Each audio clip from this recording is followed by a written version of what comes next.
100세까지 건강하게. 한국인의 건강 수명이 위협받고 있다. 노화, 습관, 질병, 건강 수명 연장 프로젝트. 건강 매거진에서 여러분의 건강 궁금증 모두 해결하세요.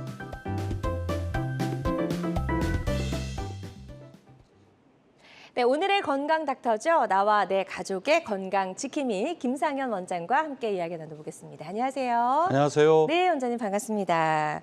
자, 오늘의 주제가 손, 팔 그리고 손가락입니다. 워낙에 우리가 많이 쓰는 이제 관절이고 부위다 네. 보니까 당연히 불편한 경우도 참 많을 것 같다는 생각이 들어요. 예, 참 많죠.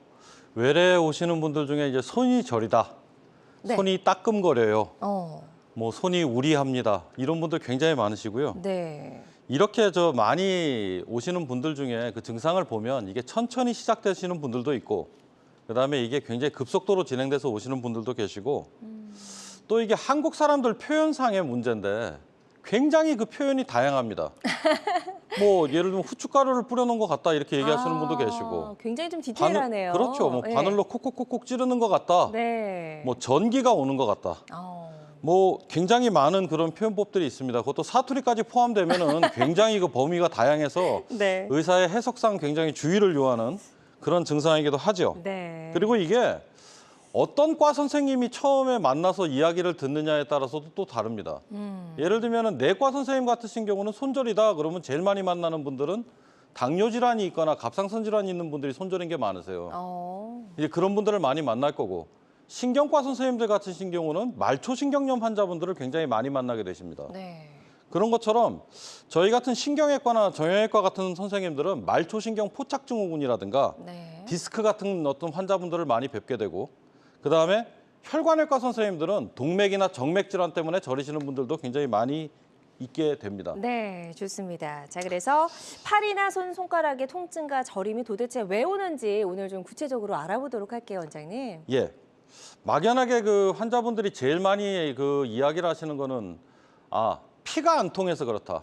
저리는 느낌이. 그렇죠. 네. 저린다. 그래서 내가 혈액순환이 안 좋나? 이런 말씀을 참 많이 하세요. 그렇게 생각할 수 있죠. 예. 예. 근데 실제로는 그런 현상도 일단 많지만 우리가 주로 우리 몸을 구성하고 있는 신경이라든가 관절이라든가 연골이라든가 뼈라든가 힘줄이라든가 모든 부분에 문제가 생겼을 때 전부 다 저림 증상이 일정 정도는 다 나타날 수가 있습니다. 그렇군요. 예. 예. 따라서 이 원인 자체도 하나의 원인 때문에 저린 경우도 있고 복합적인 원인 때문에 저린 경우도 있습니다. 그리고 이게 감각 이상하고 동반되는 분도 많으세요.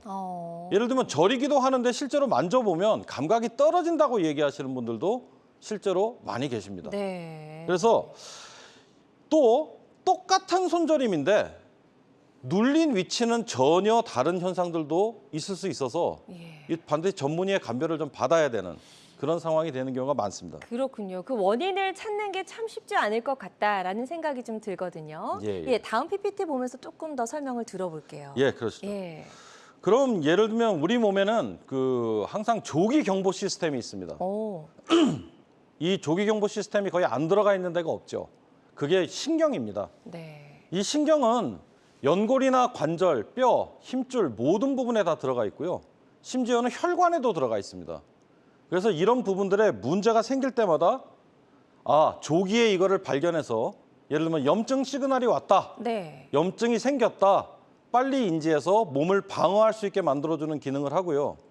또 이 반대로 이 센서가 오작동을 합니다. 그럴 수도 있겠죠. 예, 나는 배를 누르지도 않았는데 자꾸 벨이 눌리는 거죠. 아. 그것 때문에 병이 되는 현상도 제법 많이 나타날 수가 있습니다. 네. 그래서 예를 들면 우리 집에 수도에서 물이 새는데 도대체 파이프의 어느 부분에서 새는 거야?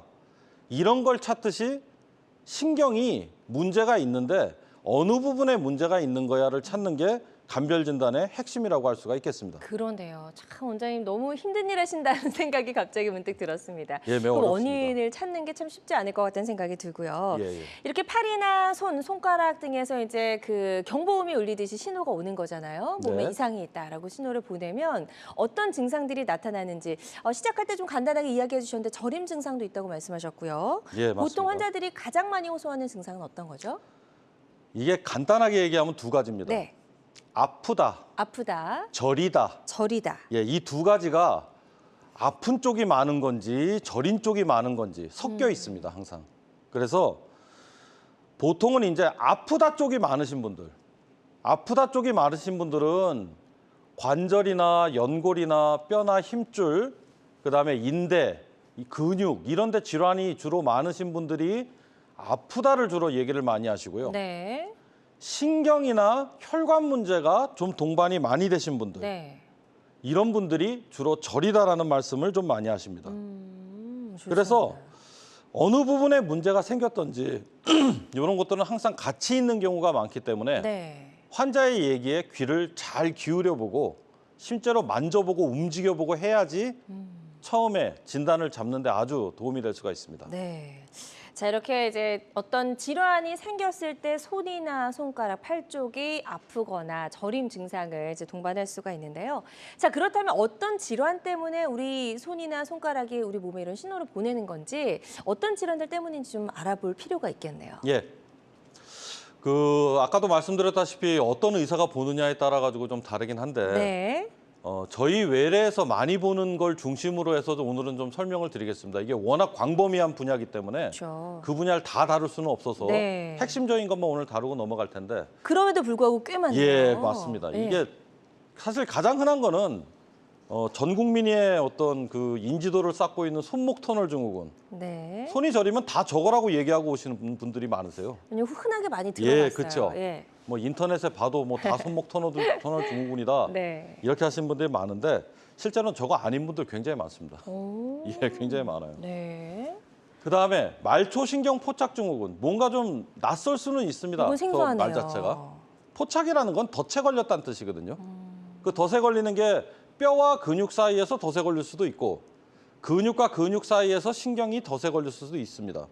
그래서 저런 증후군들이 꽤 많고 그다음에 방아쇠 손가락 증후군이라고 해서 힘줄이 걸리는데 저것도 오래 지속이 되면은 주변에 신경에 영향을 줍니다. 네. 그래서 그런 증상들이 올 수도 있고 그다음에 뭐 테니스 엘보우 뭐 많이 알고 계실 많이 겁니다. 알죠. 테니스 엘보우 현상이 있는 사람들도 그 근처를 지나는 요골신경에 자극을 받아서 증상이 생길 수도 있고 네. 득게르뱅병이라고 그래가지고 이 엄지손가락 힘줄려 모시는 분들도 시간이 흐르면 주변을 지나가는 신경이 유착을 돼서 그 신경염 증상으로 인해서 손가락이 쩌릿거리는 증상들을 제법 많이 얘기하세요. 그다음에 손가락 관절염이 오래되거나 손목 관절염이 오래되신 분들도 주변 신경 자극 때문에 증상이 많이 오시는 경우가 있고 네. 또 이거 굉장히 흔한 거죠. 목 디스크. 예, 굉장히 흔합니다.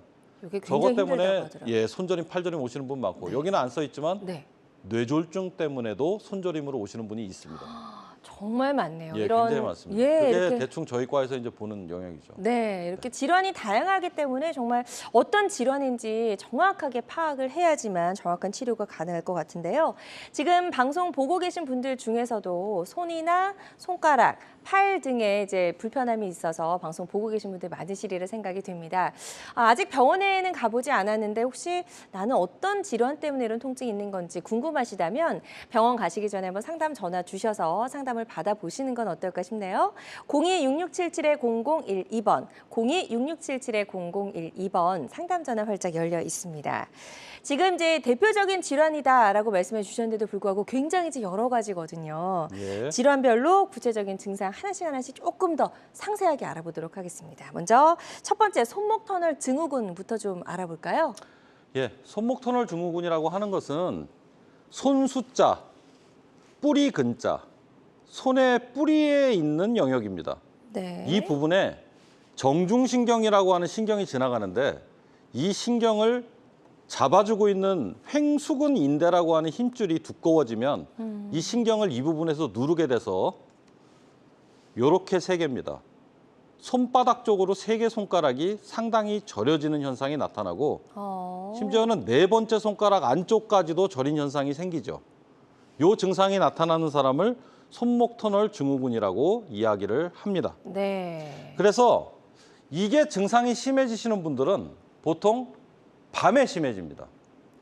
자다가 일어나가지고 아유 손이 이거 왜 이렇게 저리냐 막 손을 털어보기도 하고 찬물에 담가보기도 하고 뜨거운 물에 담가보기도 하고 이런 막 통증을 피하려고 하는 이런 동작을 굉장히 많이 하게 됐어요. 그래서 굉장히 고통스럽죠. 그래서 심한 분들은 정말 아프다고 호소를 많이 하십니다. 여기 화면상에 잠깐 보시면 저 위에 네. 사진을 잠깐 보겠습니다. 위에 사진 잠깐 보면 요즘은 초음파가 많이 좋아졌기 때문에 초음파상에 저기 노란색 첫 번째, 그다음에 중간에 작은 노란색, 그다음에 다시 큰 노란색 이렇게 표시되어 있는 저 구간이 정중신경입니다. 초음파로 굉장히 잘 보이거든요. 저 중간 부위에 노란색 원반이 좁아져 있는 저 빨간색으로 표시되어 있는 저 부분이 신경이 눌려 있는 모습입니다. 그래서 저런 모습이 주로 보일 때는 치료가 필요하게 되죠. 치료가 필요하게 돼서 저기에 주사를 놓거나 아니면은 수술을 받거나 그런 행동을 이제 꼭 해줘야 되는. 네. 그럼 방송 보고 계신 분들 중에서 나도 좀 손가락 3개가 좀 불편했는데 저렸는데 하신 분들 계실 것 같아요. 혹시 병원에 가기 전에 내가 스스로 좀 자가 진단을 해볼 수 있는 방법 없을까요? 자가 진단을 할 수 있는 그 방법이 있죠. 네. 그 외국 의사들 중에 몇 분이 이런 걸 이제 만드셔서 교육을 좀 많이 했는데, 자, 제 손을 잠깐 좀 보실까요? 손을 이렇게 보시면 이 상태에서 팔꿈치를 살짝 들고 손목을 이렇게 대봅니다. 그리고 손목을 최대한 90도 정도로 꺾어보는 거죠. 네. 이렇게 하고서 1분을 버팁니다. 1분을 딱 버티는데 요 새끼손가락하고 4번째 손가락 빼고 엄지, 검지, 3번째 손가락까지가 저려오기 시작하네. 1분 이내에. 이런 현상이 나타나면 이거는 정중신경 증상이 맞습니다. 손목 터널 증후군인 거죠. 네. 예. 그다음에 또 한 가지 검사 방법은요. 아까 제가 설명드렸다시피 횡수근 인대 부위. 네. 횡수근 인대 부위를 엄지손가락으로 힘을 지그시 줘서 눌러봅니다. 네. 지그시 줘서 눌러봤는데 동일한 증상이 생기네. 다시 저려오네 여기가. 저림 증상. 그렇죠. 저림 증상이 생기거나 네네네. 하면 이거는 분명히 정중신경 증상이 있는 걸로 의심이 됩니다. 아, 그렇군요. 따라서 이런 게 이제 있다. 병원 가셔야죠. 병원 가서 선생님이 좀 어떻게 좀 해결 좀 해봅시다. 그러니까요. 상의를 하셔야죠, 이거는. 사실 저림 증상은 크게 막 통증이 아니라고 느껴지기 때문에 또 이러다 말겠지 네. 하고 병원을 찾지 않는 분들 굉장히 많으신데요. 네네. 그러다 보면 치료 시기도 놓칠 수 있을 것 같으니까요. 예. 근데 이제 그 정도 분들은 병원에 아직 도착을 안 하셨고요. 이미 이제 상당한 어떤 증상이 나타날 정도로 진행이 된 분들이 그렇죠. 병원에 오시게 됩니다. 맞아요. 그래서 예. 사실은 불도 불씨가 작을 때 끄는 게 좋거든요. 잘 꺼지잖아요. 네, 맞습니다. 예. 그래서 초반에 뭐 약 먹고 고정 정도 해줘도 좋아지시는 분들이 어, 굳이 이걸 갖다 주사를 맞아야 되고 네. 또 심지어는 수술까지 받아야 되는 경우가 왕왕 있으니 그러니까요. 빨리 병원에 가셔서 전문의 선생님하고 상의를 해보시는 게 가장 좋죠. 네, 네. 좋습니다. 지금 이제 자가 진단하는 방법도 알려주셨거든요. 한번 잘 해보시고 나 좀 저린데 이상한데 라는 생각이 드신다면 상담 전화 먼저 주셔도 좋고 또 빠르게 전문 병원을 찾아가셔서 검사를 받아보시고 치료 받으시는 게 좋을 것 같습니다. 026677-0012번 상담 전화 계속해서 활짝 열려 있고요. 이게 이제 손목 터널 증후군이라고 하셨기 때문에 터널이 있는 곳이라면 다들 이런 증후군이 좀 있을 수가 있을 것 같은데요. 뭐 팔꿈치라든지 어떤가요? 맞습니다. 예. 그러니까 포착증후군이라는 건 어디를 통과하는데 그 터널이 좁아지는 현상을 이야기하는 거거든요. 네. 터널이 좁아지는 현상이 만약에 나타날 수 있는 곳이 우리 몸에 몇 군데나 있느냐? 굉장히 많습니다. 예, 굉장히 많습니다. 네. 그중에서 오늘 소개시켜드릴 몇 개만 제가 오늘 언급을 할 건데 그중에 또 대표적인 것이 하나가 요골 터널 증후군이라는 것이 있습니다. 네. 우리 엄지손가락 이렇게 딱 들고 있으면 네. 요쪽 뼈가 요골뼈입니다. 밑에 뼈가 척골뼈입니다. 네, 위에 자, 이쪽. 그러면 요골뼈 쪽에 쭉 따라 올라가서 팔꿈치 직전에 있는 요 근육, 요 근육에서 신경이 찡기는 현상을 얘기합니다. 그럼 어디가 저릴까요?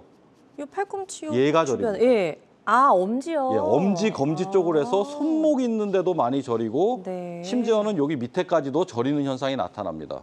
그래서 치료를 받는 그 분들을 보면 여기를 치료를 받고 계세요. 손등을. 예, 손등을 막 치료를 받고 계십니다. 안 낫죠? 잘못 짚었네요. 예. 근데 얘가 또 참 요망스러운 병인 게 이게 엑스레이 안 나옵니다, 잘. 그래서 이제 선생님은 엘보우입니다. 엘보우 초기 단계에 이게 잘 겹치거든요. 네. 그래서 엘보우 치료만 또 열심히 받고 있는데 이게 안 낫는 거죠. 안 났죠. 예. 예. 그래서 이제 이런 분들이 만약에 오게 되면 반드시 그 신경에 대한 치료를 꼭 해줘야 된다. 예, 그게 매우 중요하다. 그렇게 볼 수가 있습니다. 그래서 아까 제가 가르쳐드린 그 근육을 눌러봤는데 손 쪽으로 저림 증상이 생기신다거나 네. 아니면 그쪽 부위가 굉장히 많이 아프시다거나 그러시면은 이거 한번 의심해 볼 필요가 있습니다. 그리고 이거 잘 낫습니다, 생각보다. 치료가. 예, 치료 잘 됩니다. 예, 좋습니다. 예, 예. 미루지 마시고 빨리 병원을 찾아가셔야 될 것 같고 요걸 지금 알려주셨고 팔꿈치 쪽도 있다면서요? 예, 팔꿈치 예. 쪽도 있습니다. 팔꿈치 쪽 같은 경우는 이렇게 팔을 들어서 봤을 때 안쪽 팔꿈치입니다, 선생님.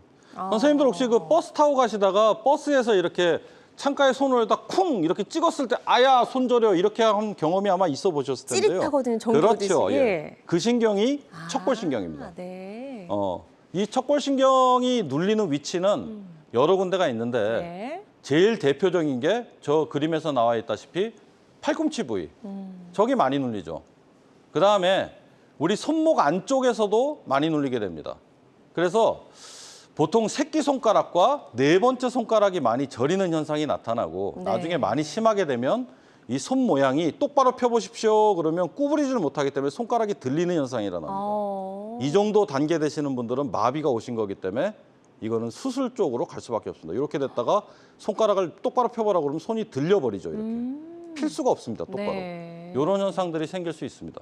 그러니까요. 그래서 이 정도까지 좀 병을 악화시키지 않도록 예. 지금 한번 방송 보시면서 아주 쉽게 설명해 주셨거든요. 진단하는 방법들. 한번 설명을 들어보시고 자가 진단도 조금 해보시고 조금 이상한데 하시는 분들은 일단 전화를 먼저 좀 주시고 상담 받아보시면 좋을 것 같습니다. 02-6677-0012번, 02-6677-0012번 상담 전화 활짝 열려 있고요. 오늘 첫 번째 전화 바로 연결해서 만나보도록 하겠습니다. 여보세요? 여보세요? 여보세요? 네, 여보세요? 네, 안녕하세요. 반갑습니다. 네, 반갑습니다. 네, 전화 주셔서 감사드리고요. 전화 주신 분 연세가 어떻게 되시죠? 60대 후반입니다. 60대 후반이시고요. 지금 어디가 어떻게 불편하신지 원장님께 증상을 한번 설명 부탁드립니다. 네. 네. 오른쪽 손가락 두 번째니까 검지죠? 여보세요? 네, 네, 검지 말씀하세요. 손가락이요, 선생님. 네, 아니, 오른쪽 손가락 두 번째니까 검지 손가락입니다, 선생님. 요 손가락 말씀하시는 거죠? 예. 검지 손가락이 좀 이래 묵직하고 통증이 가끔 있어가지고 네.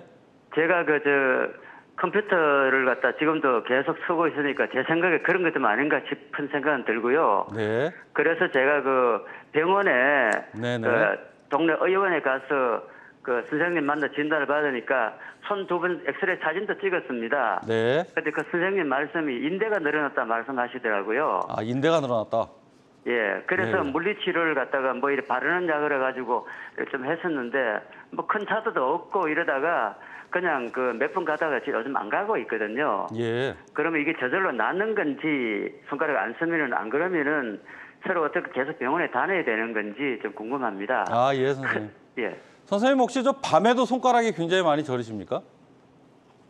손가락 저리는 현상은 아예 없습니다. 저린 건 아예 없고요, 선생님. 예, 아예 없고 손가락에 통증이 네. 가끔 이제 이리 오고 그다음 손가락이 묵직하고 그렇습니다. 네.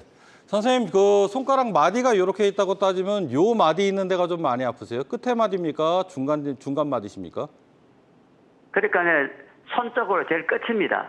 요 끝마디 얘기하시는 거죠, 선생님? 아니, 손가락 제일 끝이 아니고요. 손가락 안쪽으로. 예, 거기입니다. 여기 말씀하시는 거죠? 예. 네. 손가락 끝이 아니고요, 선생님. 네네. 그러니까 둘째 손가락의 안쪽으로. 여기 말씀하시는 겁니까? 예. 여기는 선생님 굴곡근이라고 해가지고 손가락 쥐는 걸 이야기할 수가 있는데요. 선생님 혹시 손가락 걸리시는 거 있으십니까? 움직일 때? 그런 거 없어요. 지금도 이렇게 펴고 달고 하면 하나도 안 아파요. 예. 예. 그러시면은 선생님 그거는 그쪽 선생님한테 일단 먹는 약 처방을 받아서 좀 드시면 많은 도움이 되실 것 같습니다. 네. 지금 일단 생각보다는 좀 경증이라고 좀 볼 수가 네, 있을 것 경증이라고 같아요. 볼수 있죠. 예, 일단은 네네. 드시는 약으로도 충분히 증상을 완화시킬 수 있을 것 같다라고 말씀하셨으니까요. 잘 치료 받아보시고 건강 되찾으셨으면 좋겠습니다.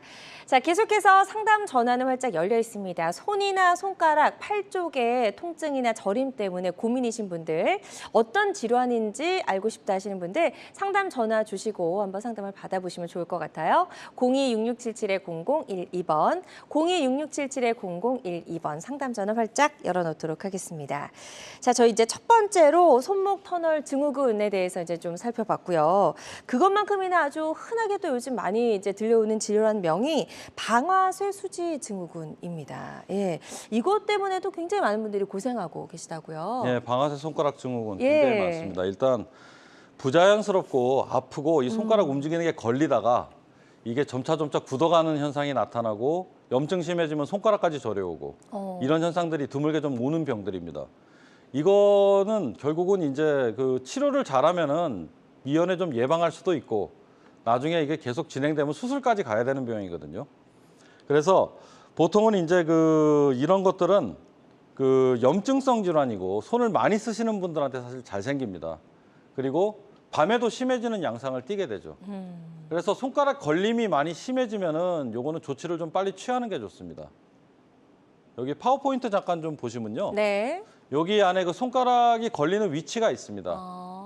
손가락이 걸리는 위치가 손가락 힘줄 연조 표시되어 있는 저 위치가 지금 손가락 걸리는 위치고요. 그다음에 여기 보시면 걸리는 위치 주변에 신경이 지나가고 있습니다. 그 위치에서 저림 현상들이 같이 동반될 수 있는 그런 것이고 요거와 조금 비슷하게 득괴뢰병병이라는 것도 사실 여기서 힘줄이 걸리는 현상인데 이 힘줄이 걸리는 현상 때문에 주변에 지나가는 신경이 자극받아가지고 같이 저림 증상이 손가락으로 나타날 수 있는 현상이 됩니다. 네. 이 병을 만약에 좀 진단해보고 싶으신 분들은 엄지손가락 이렇게 펴시고 엄지손가락 이렇게 구부리신 다음에 이렇게 붙잡고 구속을 하시고 앞으로 이렇게 꺾어보는 동작을 했는데 손목이 굉장히 아파요. 이 부분입니다. 좀 당기는데요? 예, 이 부분. 그러면 있으신 겁니다. 약간. 예, 요 부위인데 아야 이런 증상이 나타나시면 이 병에 해당되시기 때문에 이것도 치료를 좀 받으시는 게 네. 좋을 것 같습니다. 아야까지는 했는데 약간 당기는 느낌이 좀 들어요. 예, 근데 이분들이 보통 이제 아까 제가 두 개를 묶어서 설명드렸는데 이거를 스테로이드 주사를 사실 많이 맞거든요. 주사를 많이 맞다가 신경까지 나중에 유착이 돼가지고 통증이 생기시는 분들이 좀 많으세요. 네. 그래가지고 주사 맞다가 만약에 저린 경우가 생긴다고 한다면 그거는 빨리 또 조치를 또 취해야 됩니다. 그렇군요. 예. 그래서 주사 치료도 뭐 적절하게 맞는 건 좋겠지만 이제 주사 치료도 너무 자주 이렇게 맞는 건 좋지 않다라고 하고 또 어떤 주사 이게 들어가는지도 우리가 분명히 좀 알고 맞아야 될 것 같다는 생각을 해봅니다. 자, 방아쇠 손가락 증후군 그리고 득회르뱅병 아주 병명도 좀 어려운 이런 질환들 알아봤고요. 이 외에 또 이제 뭐 팔꿈치 엘보 이런 것 때문에도 예, 손이나 많죠. 손가락 통증이 오잖아요. 예. 보통 이제 대표적인 게 엘보우입니다. 우리 많이 알고 있는 이제 테니스 엘보우. 이 병명 모르시는 분 거의 없으실 것 같은데요. 맞아요. 예. 엘보우는 보통 이제 딱 놓고 따지면 요 팔꿈치 접히는 요 위치가 사실 굉장히 많이 아픈 걸 이야기를 하고 이 아픈 거가 생길 때 우리가 손목을 뒤로 이렇게 젖힐 때 사용하는 요 근육이 많이 뭉쳐서 잡아 당기는 현상 때문에 요 힘줄이 자꾸만 다치는 거거든요. 네. 그때 이 근육도 또 뭉치게 돼서 요로 지나가는 신경을 자꾸만 또 이 속에서 누르게 됩니다. 그러니까 엘보우도 같이 있으면서 저림 증상도 같이 동반이 되는 거죠. 네. 이런 경우는 결국은 이제 어느 쪽이 심한 거냐, 지금 힘줄 쪽이 심한 거냐, 아니면 신경 쪽이 심한 거냐, 거기에 관점을 맞추고 우선순위를 둬서 치료 방법을 정해서 치료를 하는 게 좋을 것 같습니다. 네. 자, 그리고 팔이 또 이제 팔 쪽이 좀 당긴다 할 때 목 디스크도 좀 많이들 예, 의심을 굉장히 해보잖아요. 예. 실제로는 이제 나 저리니까 디스크 아닙니까? 이래가지고 오시는 분들이 굉장히 많으신데요. 네. 이것도 다른 분들도 많이 이제 정보를 제공하셨을 테니까 저는 간단한 거 오늘 하나 좀 말씀드리겠습니다. 네. 아픈 쪽으로 예를 들면 내가 지금 오른팔이 저립니다. 네. 오른팔이 저리면 오른쪽으로 고개를 돌리시고 뒤로 목을 젖혔을 때 손저림 증상이 심해진다. 이러면 사실 디스크일 가능성이 굉장히 많습니다. 아픈 쪽으로 네, 맞습니다. 돌리고 뒤로 젖혔을 때. 네네. 예. 근데 그 동작을 했는데 안 저린데요. 더 저리는 게 심해지지 않는데요. 이러면은 이거 디스크 아닐 가능성 많습니다. 다만 MRI 찍었는데 디스크 있더라. 있는데 걔는 범인 아닐 가능성 많습니다. 디스크가 있다고 해서 무조건 통증이 있는 건 아니죠? 예, 당연하죠. 그렇군요. 저도 디스크가 목에 2개, 허리에 3개 있습니다. 많이 증상 가지고 없습니다, 계시네요? 저는. 그러니까 무증상성 디스크는 그냥 흰머리 주름살 같은 겁니다. 자연스럽게 올 수 있는 예, 거죠. 노화 현상이죠. 예. 걔가 말썽을 일으킬 때만 증상을 일으키는 거기 때문에 네. 굳이 디스크 있다고 다 겁나지 않으셔도 되고 그렇군요. 오늘 요 얘기하면서 꼭 좀 드려야 될 게 그러면 네. 이렇게 저린 증상이 앞서 말씀드린 그런 질환에만 올 수 있는 거냐? 아닙니다. 제가 신경외과 의사이기 때문에 꼭 말씀드릴 수 있는 거는 나중에 기회 되면 한번 말씀드리겠지만 뇌졸중 때문에도 올 수 있습니다. 뇌졸중 전조 증상으로 손저림 전조 간과하시면 안 됩니다. 예, 좋습니다. 오늘 저에게 아주 좀 경고성의 이런 말씀을 좀 잘 해주고 계신데요. 우리 몸이 주는 신호에 우리가 조금 더 민감하고 예민하게 반응을 해야 될 것 같다는 생각을 해봅니다. 자, 건강 매거진 함께하고 계십니다. 김상현 원장과 함께하고 있고요. 손, 손가락, 팔 저림과 통증을 유발하는 다양한 질환들 알아보고 있습니다. 궁금한 점 있는 분들은 상담 전화 주시고요. 026677-0012번 상담 전화 발작 열려 있습니다. 여러분은 지금 우리 가족 건강 지킴이 건강 매거진과 함께하고 계십니다.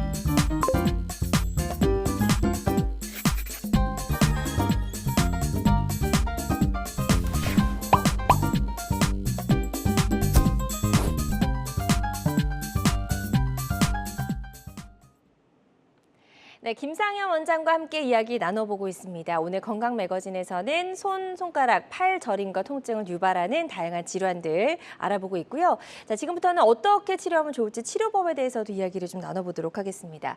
혹시 말씀드린 증상으로 고생하고 계시거나 고민 있는 분들은요, 상담 전화 주시면 되겠고요. 026677-0012번 상담 전화 활짝 열려 있습니다. 많은 분들이 전화 상담 접수를 해주고 계신데요. 접수 상황 잠시 살펴보도록 하겠습니다. 첫 번째 61세 여성분이 또 이런 사연을 주셨어요.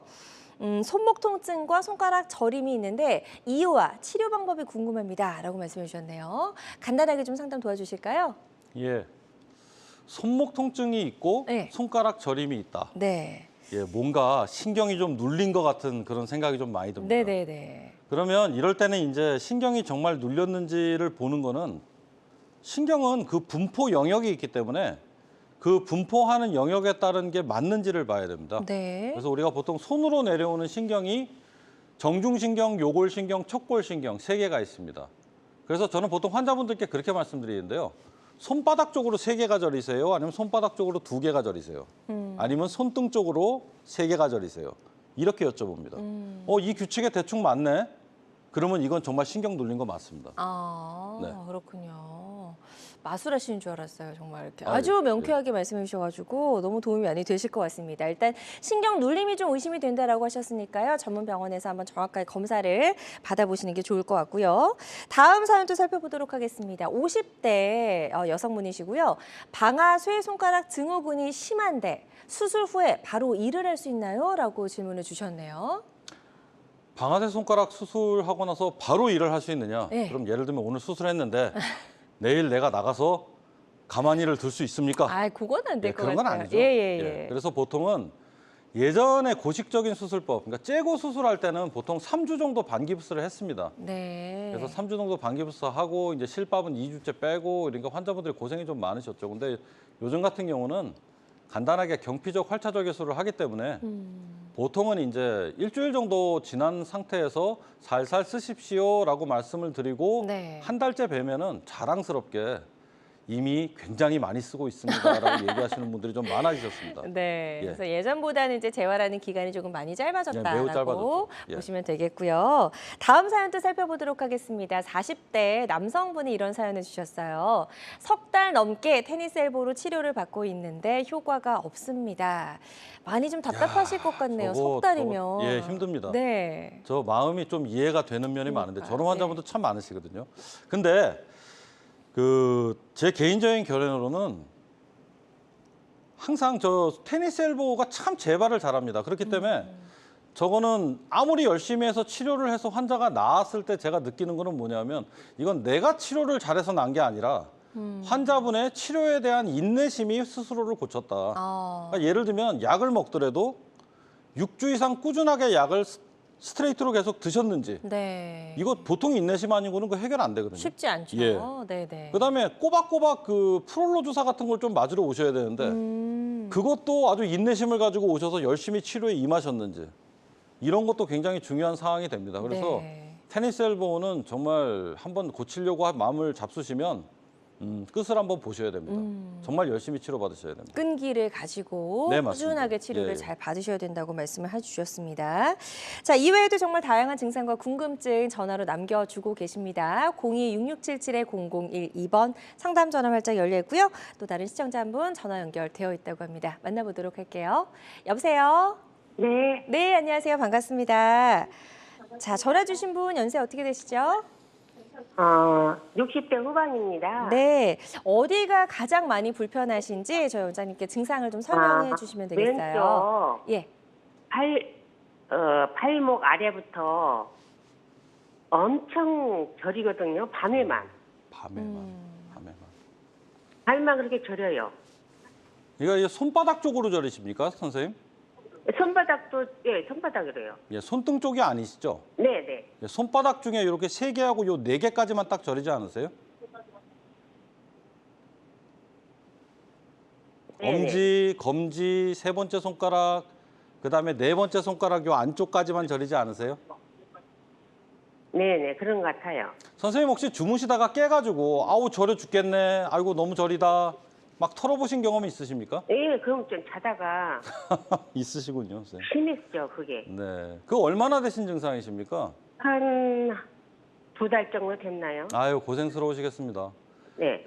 제가 보기에는 자 손수자, 뿌리 근자, 수근관이라고 합니다. 여기를 수근관에서 생긴 손목 터널 증후군 증상으로 아주 강하게 의심이 됩니다, 선생님. 요거는 선생님하고 그 근처에 계신 전문의 선생님하고 상의하셔서 손목에 주사를 맞으시던 아니면은 특히 좀 이따 설명드릴 건데 요 엄지손가락 근육 말라 있는 게 되게 중요합니다. 이거 혹시 신경 눌러 있는 상태에서 요거 마르기 시작하면은 수술 결과도 굉장히 안 좋거든요. 그러니까 요거 생기기 전에 치료를 빨리 받으시는 게 좋으실 것 같습니다. 네, 좋습니다. 이것도 지금 이제 상담해 주신 내용을 바탕으로 한번 병원에 가셔서 전문적으로 검사를 받아보시고 잘 치료 받아보셨으면 좋겠습니다. 자, 계속해서 상담 전화는 활짝 열려 있습니다. 02-6677-0012번, 02-6677-0012번으로 전화 주시면 되겠습니다. 자, 손 그리고 팔 저림, 아까도 저희가 좀 이야기를 나눴지만 원인이 굉장히 다양하고 질환도 다양하기 때문에 아주 정확하게 좀 진단하는 게 필요할 것 같고요. 네. 정확한 진단이 내려진 다음에는 이제 치료를 또 잘 해야 되잖아요. 아, 어떤 치료 방법들이 있을까요? 치료 방법 요 도표 보시면서 이제 말씀드리면 예, 참 다양합니다. 그러네요. 예, 치료 방법을 일일이 입으로 열거하기도 힘들 정도로 굉장히 많은데 여기서 중요한 거는 딱 한 가지입니다. 그 사람 원인에 맞춰서 치료해야 됩니다. 그렇죠. 그래서 약으로만 해결되시는 분들도 있고요. 그다음에 근육 이완제로 해결되시는 분들도 있고 그다음에 주사까지 가야 되시는 분도 있고 수술까지 가야 되시는 분들도 있습니다. 네, 좋습니다. 자, 그리고 맨 아래쪽에 초음파 경피적 수술 같은 경우도 수술은 수술인 거죠, 원장님? 네, 저거 수술입니다. 네. 예전에는 그 열고 눈으로 보고 그 부분을 감압하는 거를 목적으로 해가지고 수술을 많이 했죠. 네. 좋은 방법입니다. 근데 재활하는 데 시간이 참 많이 걸리고 상처가 아무는 데 시간이 많이 걸리고 합병증의 빈도도 조금 높았습니다. 그래서 요즘 같은 경우는 초음파가 많이 발전했기 때문에 간단한 수술 기구를 가지고도 초음파로 눈으로 보면서 목표 부위만 정확히 수술할 수 있는 그런 최소 침습 방법들이 많이 개발되고 있습니다. 네. 대표적인 예가 방아쇠 수지에 대한 수술인데요. 좀 이따가 그거는 제가 좀 간단하게 설명드리겠습니다. 네, 좋습니다. 일단 원인을 정확하게 파악을 해야지만 또 정확한 치료가 가능하다라는 말씀해 주셨고요. 원인만큼이나 치료 방법도 굉장히 다양함을 저희가 알 수가 있었습니다. 그럼 지금부터는 예후가 좋았던 치료 사례 하나씩 만나보도록 하겠습니다. 첫 번째 치료 사례는 48세 여성분이고요. 어떤 증상들이 있으셨죠? 예, 48세 여자 환자분이셨는데 이분은 손목 터널 증후군, 방금 전화 오셨던 분하고 같은 증상입니다. 네. 이분은 증상이 한 달 정도 되셨었고 네. 전형적인 막 밤에 일어나서 막 털고 엄지, 검지, 중지 쪽으로 딱 저리고. 근데 다만 이분 같은 경우는 치료법에 있어서 주사 맞는 방법으로 선택을 했던 이유가 엄지손가락 쪽 근육이 빠지는 현상이 없었기 때문에 그렇습니다. 그래서 저 사진을 보시면 저기 그 날카롭게 보이는 저 부위가 주사 바늘이 정중신경 위로 지금 들어가 있는 장면이고요. 저렇게 해서 신경 주변을 포도당으로 유착을 제거해주는 신경 하이드로 다이섹션 주사 치료로 완치가 되셨던 그런 경우십니다. 네, 아주 예후가 좋았던 그런 치료 사례였고요. 환자들마다 치료 효과는 조금씩 다를 수가 있을 텐데요. 신경 하이드로 다이섹션 주사 치료 그리고 일반 주사 치료 어떤 점이 좀 차이점이 있나요? 예. 보통은 이제 이런 데 많이 놓는 주사가 스테로이드 주사를 많이 넣죠. 네. 왜냐?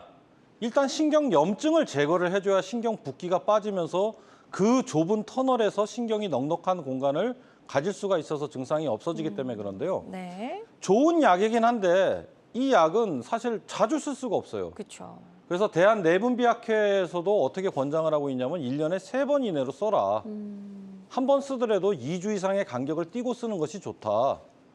그리고 양을 무한정 넣을 수가 없습니다. 그쵸. 저기에. 그리고 혈당 높으신 분들, 그다음에 생리불순 있으신 분들, 폐경기 증상이 있는 분들 악화되시고, 그다음에 반복 주사 놓게 되면은 그 부위에 유착이 막 오게 돼가지고 오히려 안 좋기도 하고 근육내로 들어가면 근육이 줄어들기도 하는 부작용들이 있어서 참 좋은 주사지만 굉장히 제한적으로 사용을 해야 되죠. 네. 반면에 아까 신경 유착을 제거해 준다고 하는 그 신경 하이드로 다이섹션 방법을 쓰게 되면은 이거는 5% 포도당을 사용하기 때문에 주변과 유착이 생기지 않습니다. 그리고 들어간 양은 한 30분 이내로 전부 다 흡수가 되거든요, 몸에서. 그래서 굉장히 좋은 효과를 가질 수 있고 충분한 용량을 주입할 수 있고 여러 번 반복할 수 있기 때문에 저 방법을 사용하시는 거는 굉장히 노령이거나 병이 있으신 분들한테도 좀 안전하게 사용할 수 있는 방법이라 할 수 있겠습니다. 네, 좋습니다. 자, 신경 하이드로 다이섹션 주사와 일반 주사 치료 차이점 설명 들어봤습니다. 환자들마다 치료 효과는 조금씩 다를 수가 있겠습니다. 방송 보고 계신 분들 중에서 이 손이나 손가락 또 팔꿈치 통증 때문에 힘드신 분들 상담 전화 주시면 되겠고요. 02-6677-0012번 상담 전화 활짝 열려 있습니다. 다음 전화 연결해서 또 만나보도록 할게요. 여보세요? 여보세요? 예, 네, 안녕하세요. 반갑습니다. 예, 전화 주신 분 연세 어떻게 되시죠? 72인데요. 네, 72세시고 어떻게 어디가 불편하신지 원장님께 설명을 좀 부탁드릴게요. 새끼 손가락, 네. 그 옆에 거하고 두 개가 그리 양쪽이 저리고요. 이렇게 저리신단 말씀이시죠, 선생님? 예, 두 개 네네네. 양쪽에. 예. 예. 얼마나 되신 증상이십니까? 이게 내가 10년이 넘었거든요. 아이고, 수술한 데가 목 디스크 수술을 했어요. 예. 그래 이제 그 소름 저림이 약하게 있더니 요즘은 많이 심해지고 이 목에 네. 또 이 툭 빌겨지는 거 마냥 이렇게 만지면 불룩 내밀어요. 그러면 그게 통증이 심하면 막 주물른다고 내가 거기를. 예. 어르신 그러고 지금 이제 목 내리기를 이렇게 집에서 조금 하고 그러면은 그게 이제 좀 가라앉으면 통증이 덜하고 손저림이. 네네네. 어르신은 제가 보기에는 그 목을 뒤로 젖히셨을 때 통증이 더 심해지지 그래 이제 않습니까? 고개를 너무 이렇게 들어도 예. 거기가 너무 심해지고 너무 숙이고 있어도 그렇고. 어르신은 제가 보기에는 여기 8번 경추신경, 요 두 개를 지배하는 게 8번 경추신경이거든요. 목 디스크가 재발하신 것 같습니다. 요거는 그렇죠. MRI 찍으시고 예. 척추외과 선생님하고 상담을 꼭 해보셔야 될 것 같습니다. 치료받으시면 많이 좋아지실 것 같습니다. 네, 좋습니다. 일단 이게 목 디스크가 재발을 한 거냐라고 말씀을 해주셨는데 아무래도 지금 증상만으로는 목 디스크가 재발한 가능성이 좀 있어 보인다라고 예. 설명해 주셨거든요. 정확한 이제 진단을 위해서 MRI 검사 권해주셨으니까요. 잘 검사 받아보시고 치료도 적극적으로 좀 해보시길 바랍니다. 계속해서 상담 전화는 활짝 열려 있습니다. 02-6677-0012번으로 전화 주시면 되겠고요. 또 예우가 좋았던 치료 사례 계속해서 만나보도록 하겠습니다. 이번에 만나볼 사례도 역시 이제 손목 터널 증후군인데요. 64세 남성분의 사례가 준비되어 있네요. 예, 이 64세 남자 환자분은 결국은 여는 수술까지 가셨던 분이신데 그 이유가 하나가 있습니다. 아까도 네. 제가 설명을 좀 드렸었는데 자, 저 사진을 좀 보실까요? 저기 보면 엄지손가락 쪽 요 근육, 엄지손가락 쪽 요 근육을 보게 되면 근육 자체가 많이 위축돼 있고 빠져 있는 게 보입니다. 그러네, 쑥 근육이 뻗어 있어요. 예, 말라 있죠. 네. 저런 증상이 나타날 정도로 정중신경 압박이 심한 경우는 반드시 수술을 하셔야 되는데 네. 저 정도 빠질 때까지 기다렸다가는 수술 결과가 별로 좋지가 않습니다. 이것도 역시 시기를 좀 놓치셨네요. 예, 시기를 갖다가 잘 잡으셔서 수술을 하셔야 되기 때문에 너무 아픈 걸 참고 오래 기다리시면은 어떤 병이든 결과가 좋지 않습니다. 그렇죠. 적정한 시간 내에 네. 수술을 받으시는 게 좋죠. 자, 이렇게 오픈 수술이 불가피해서 수술을 하게 되는 경우도 있지만 아무래도 이제 오픈해서 수술을 하다 보면 회복 기간이 길어질 수밖에 없잖아요. 네, 맞습니다. 예. 매우 길어집니다. 그래서 그럴 때 이제 할 수 있는 뭐 다른 방법이 있는지 아니면 오픈 수술과 지금 또 많이 이제 시행되는 네네. 어떤 수술 방법 좀 비교해 주실까요? 간단하게 비교를 좀 해보겠습니다. 예를 들면은 손목 터널 증후군에도 적용되는 거고 다른 데도 적용되는 거지만 오픈 수술과 경피적 절개술, 안 째고 하는 방법을 만약에 비교를 해본다고 하면 네. 오픈 수술은 정상 조직 손상시키는 거를 갖다가 피해갈 수가 없습니다. 피부부터 다 열고 들어가야 되기 때문에 그렇고 경피적 수술 같은 경우에는 정상 조직을 건드릴 필요가 없고 목표 부위만 딱 건드려서 수술해주는 방법이 있죠. 네. 그래서 오픈 수술은 결국 눈으로 보고 하는 수술이고 경피적 절개술은 정상 조직은 놔두고 하니까 볼 수가 없거든요. 따라서 내시경이나 초음파를 보면서 수술하게 되고 째면 결국 입원해야 됩니다. 그 정도 오래 해야 됩니다. 실밥도 제거해야 되는 경우가 많죠. 그쵸. 그리고 회복기간 길고 반면에 그렇지 않은 경피적 수술 같은 경우는 수술도 간단하고 입원 불필요하고 국소 맞춤만 가지고도 되고 회복 빠르고 이런 장점들이 있어서 아마 향후에는 대세가 이런 쪽으로 수술이 많이 흐르지 않을까 싶습니다. 네, 좋습니다. 오픈 수술과 경피적 절개술 간단하게 좀 비교를 해주셨습니다. 환자들마다 치료 효과는 조금씩 차이가 있을 수가 있겠고요. 어떤 치료든 치료 방법을 결정하기 전에 신중을 기해야 한다는 점 꼭 기억해 주시길 바랍니다. 자, 건강매거진 함께하고 계십니다. 김상현 원장과 함께하고 있고요. 감별 진단과 맞춤 치료가 중요한 손가락, 팔 저림 통증을 치료하는 방법들 알아보고 있습니다. 상담 전화 오늘 상당히 많이 걸려오고 있는데요. 02-6677-0012번으로 전화 주시면 되겠고요. 다음 전화 연결해서 만나보도록 하겠습니다. 여보세요?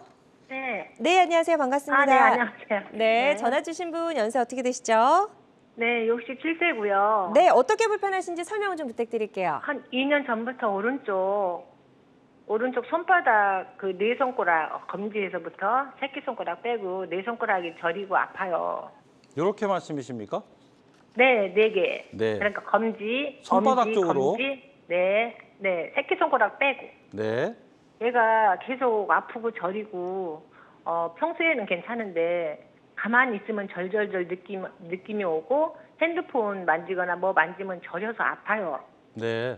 네, 그래서 치료를 지금 동네 병원에서 그 레이저 치료 신경 치료하고 5번 정도 받았는데 예. 효과가 0도 없어요. 똑같아요. 선생님도 그래서- 혹시 네. 제가 아까 가르쳐드렸던 요 테스트 한번 해보셨습니까? 네. 요거 했더니 저리 오시던가요? 그거 했는데 그땐 저리지 않았어요. 그렇죠. 네. 그러시면 선생님 손 요렇게 해보시고요. 네. 안쪽 팔꿈치 안쪽에서 여기 한번 눌러보십시오. 여기 한번 이렇게 비비듯이 한번 눌러보십시오. 안쪽에. 안쪽으로요. 예. 요쪽으로 만약에 눌렀는데 상당히 아프면 요렇게 보시면 요 위치입니다. 가운데서 조금 안쪽입니다. 팔꿈치에 가깝고요. 딱 한 요 정도입니다. 요 정도 눌렀는데 아픈 거 상당히 심하시면은 정중신경이 손목에서 눌린 게 아니라 여기서 눌렸을 가능성도 굉장히 많습니다. 근데 여기는 안 아픈데요. 아, 그렇습니까? 아쉽습니다. 제가 옆에 있었으면 그냥 바로 체크를 해드렸을 텐데 그렇죠. 정중신경이 그렇게 눌려서 아플 수 있는 위치는 거기 말고도 이 네. 팔꿈치 안쪽 여기서도 눌릴 수가 있고요. 네. 그다음에 이런 데서 증상이 생기는 경우도 있습니다. 이런 데서 눌려서 정중신경 증상 오시는 분도 계시거든요. 그렇기 때문에 감별 진단을 굉장히 좀 잘 하셔야 될 것 같습니다. 네, 원장님.